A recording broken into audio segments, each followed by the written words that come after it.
सभी प्रेमी जनों को जय श्री परमानंद। जब से मनुष्य इस धरती पर आया है, अनेक प्रश्न उसके मन में उठते रहे हैं, जैसे वह कौन है, किसने उसे बनाया है, उसका यहाँ आना एक स्वाभाविक क्रिया है या उसको बनाने वाला कोई और है। यदि उसको बनाने वाला कोई और है तो इसके पीछे उद्देश्य क्या है। इन सभी प्रश्नों को लेकर गुरु महाराज से प्रार्थना की तो यह इस चैनल के बनाने का उद्देश्य सिद्ध हुआ। आप सभी से प्रार्थना है कि स्वयं के कल्याण के लिए चैनल को सब्सक्राइब करें तथा अन्य औरों के भले के लिए शेयर अवश्य करें। जय श्री परमानंद। स्वागत है आप सभी का संतमत सत्संग बगोला के इस मंच पर। गुरु महाराज, आज का प्रश्न बड़ा विचित्र भी है और अहम भी है। गुरु महाराज, कल्पना जी हैं मुंबई से और वो लगातार यूट्यूब के माध्यम से हमसे जुड़ी हुई हैं। तो उनका प्रश्न सत्संग को लेकर है और मनुष्यों के लिए सत्संग की सभी व्याख्या करते हैं, परंतु उनका प्रश्न थोड़ा और व्यापक है। वे जानना चाहती हैं गुरु महाराज कि सत्संग सिर्फ मनुष्य के लिए ही मुक्ति का मार्ग है या पशु पक्षी या अन्य जीव जंतु भी सत्संग का फायदा उठा सकते हैं, और वो उठा सकते हैं तो क्या इस पास की लाइफ में किस तरह से उन्होंने उस सत्संग का फायदा उठाया है, किस तरह से उनका सत्संग होता है, कृपया इस पर प्रकाश डालें। मेरी प्यारी प्यारी आत्माओं, आप सभी कैसे हैं? मैं समझता हूँ ठीक होंगे आप सब, और भी आपके ठीक होने की, आपकी सुख और समृद्धि के लिए मैं उस परमेश्वर से, परमात्मा से, मालिक से प्रार्थना करूँगा कि आपकी झोलियाँ खुशियों से भर दे। तो आज हमारी एक बेटी ने प्रश्न किया है बॉम्बे से कि सत्संग क्या पशु पक्षियों को भी कराया जा सकता है? क्या ज्ञान उनको भी कराया जा सकता है या मनुष्यों के लिए केवल? और पशु पक्षियों को कराया जा सकता है तो किस प्रकार से कराया जा सकता है? जो मैं समझा उनका प्रश्न जी। तो बात थोड़ी समझने की है। पहले तो हम ये समझेंगे कि सत्संग क्या है। तो सत्संग है सत्य से सत्य का संग। आत्मा सत्य है, आत्मा शाश्वत है, परमात्मा शाश्वत है, और ये मन के भ्रम के कारण, ये मन के भ्रम के कारण ये दो वस्तुएं हो गई हैं, अलग अलग हो गई, आत्मा और परमात्मा। और कहीं कहीं तो इनको तीन कह दिया गया है, आत्मा, परमात्मा, जीवात्मा। जबकि ये तो अनेकों प्रकार की बातें हैं। वैसे तो दो ही विषय हैं, दो ही तत्वों का वखान किया गया है, आत्मा और परमात्मा। तो इन दोनों का जो मिलन है, इनके बीच का जो रास्ता है, इनके बीच की जो दूरी है, इन दोनों को एक करने का जो तरीका है, यह इन दोनों को एक कैसे किया जाता है? इन दोनों का संग कराना है, सत्य से सत्य का संग कराना है। इसको सत्संग कहते हैं, इसको सत्संग कहते हैं। इसको सत्य से सत्य का संग। आत्मा सत्य है, परमात्मा सत्य है, ये बात सच है। और ये बात भी सच है कि इस पूरे संसार में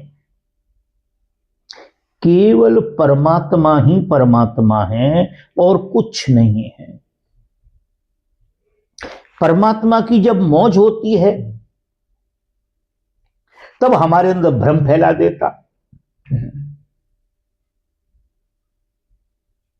और अनेकों संतों ने इसका उपदेश किया है।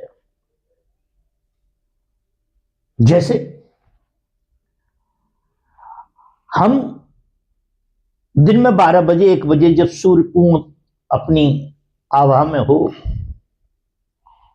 तो हम कई कटोरियों में पानी रख दे नीचे।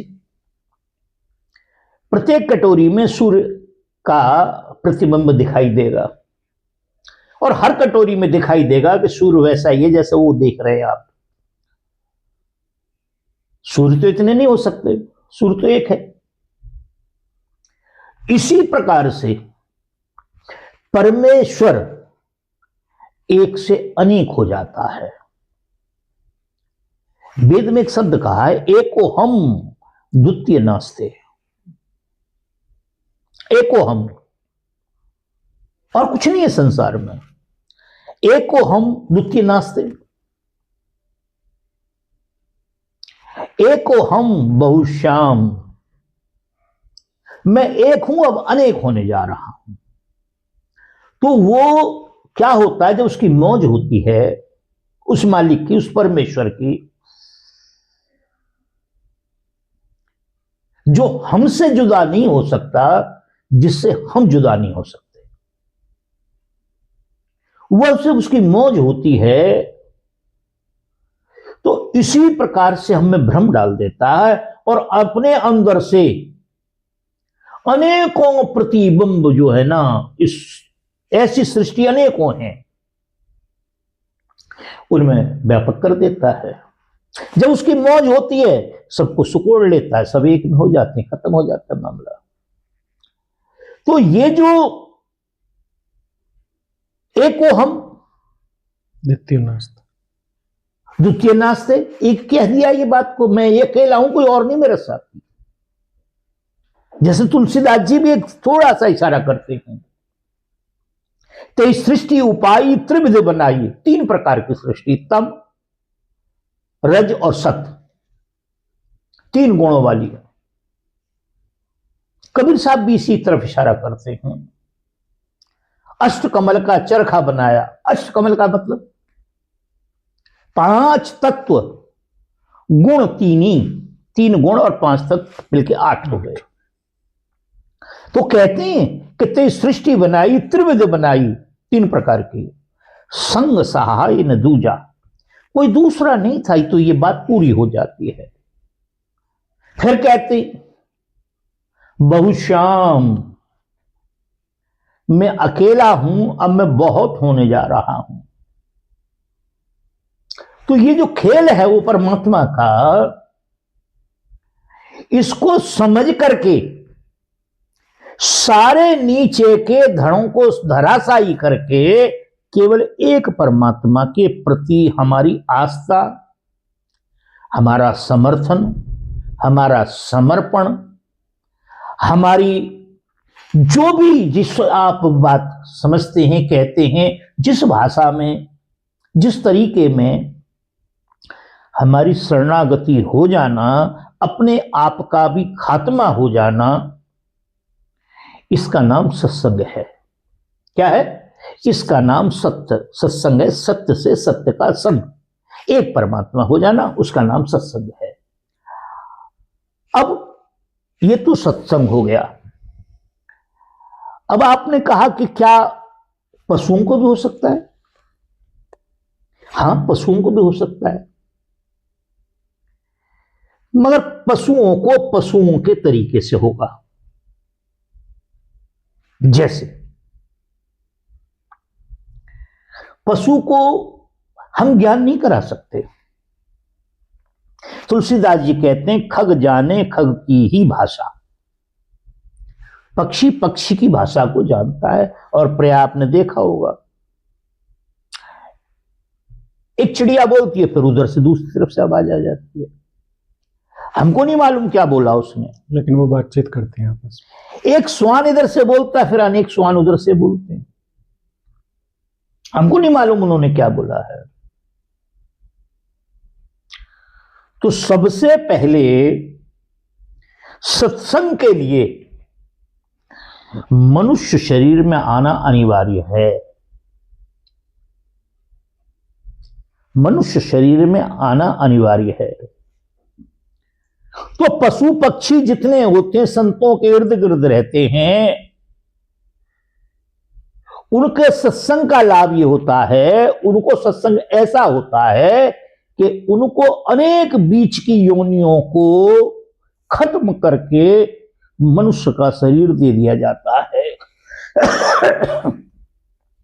वह परमेश्वर उनके ऊपर कृपा कर देता है, वो संत उसके ऊपर कृपा कर देते हैं, तो मनुष्य का जन्म मिल जाता है। किसी संत के घर में जन्म मिल जाता है, किसी विशिष्ट व्यक्ति के घर में जन्म मिल जाता है, किसी गुणी के घर में जन्म मिल जाता है, किसी सज्जन के घर में जन्म मिल जाता है, और वो वहीं से फिर अपनी यात्रा शुरू कर देते हैं। और उसके बाद वो भी उसके अधिकारी हो जाते हैं। किसके? मोक्ष के अधिकारी हो जाते हैं, ज्ञान के अधिकारी हो जाते हैं, संतों की शरण में जाने के अधिकारी हो जाते हैं। जैसे आपने भागवत में देखा हो, एक प्रसंग आता है जड़ भरत जी का। जड़ भरत जी का लंबी कहानी है, मैं नहीं ज्यादा टाइम लूंगा आपका। जिनके नाम से भारतवर्ष है, भरत जी अपनी आयु को पूरी करके संसारिक और वन को चले जाते हैं, भयंकर तप करते हैं, हर चीज से मोह नष्ट हो जाता है, मगर एक हिरणी के बच्चे से उन्हें मोह हो जाता है। ये अलग विषय है। हिरणी के बच्चे से मोह हो जाता है और वो हिरणी का बच्चा एक दिन गायब हो जाता है, वापस नहीं आता है। तो चांदनी रात है, खिली हुई है, और उसके वियोग में पागल हो जाते हैं। हाय वो कहां होगा, कैसा होगा, मतलब उस वियोग में उनका प्राणांत हो जाता है। भरत जी का प्राणांत हो जाता है, प्राणों का अंत हो जाता है, और उसके बाद उनका हिरण का जन्म होता है। मगर एक बात थी कि गुरु महाराज ने जो उन्हें ज्ञान दिया था, जो नाम दिया था, जो तरीका बताया था, वो उन्हें याद रहा। इस तप का फल था, उस भजन का फल था, सत्संग का फल था कि उनको वो विस्मृत नहीं हुआ, स्मृति बनी रही। तो हिरण का जन्म होते हुए भी वो उस आश्रम के पीछे बैठे रहते थे जहां संत सत्संग करते थे। कभी कोई हरा पत्ता नहीं खाया, जो पत्ता नीचे गिर जाता उसे खा करके अपना। और सत्संग का फल यह हुआ कि उस शरीर का भी प्राणांत हुआ और उनका जन्म हुआ मनुष्य के रूप में, जिसका नाम हुआ जड़ भरत। उनको मालूम था कि संसार पकड़ लेता है, इसलिए वो कोई काम नहीं करा करते थे, पड़े रहते थे मस्ती में। वो ये कहा करते थे कि मैं यहां करने कराने के लिए नहीं आया हूं, मैं तो केवल ये समझने के लिए आया हूं कि मैं आखिर मनुष्य से पशु बना और पशु से फिर मनुष्य बना, अब आगे मुझे कुछ नहीं बनना है, मुझे पार हो जाना है। तो कहने का मतलब है, ये हमारे यहां दर्शाया गया है। सच क्या है झूठ क्या मैं नहीं कह सकता इसके लिए। तो संतों की एक कृपा हो जाती है कि वह उस मनुष्य के रूप में आ जाते हैं और संतों की शरण में आने के अधिकारी हो जाते हैं, जहां तक मैं समझा इस बात को।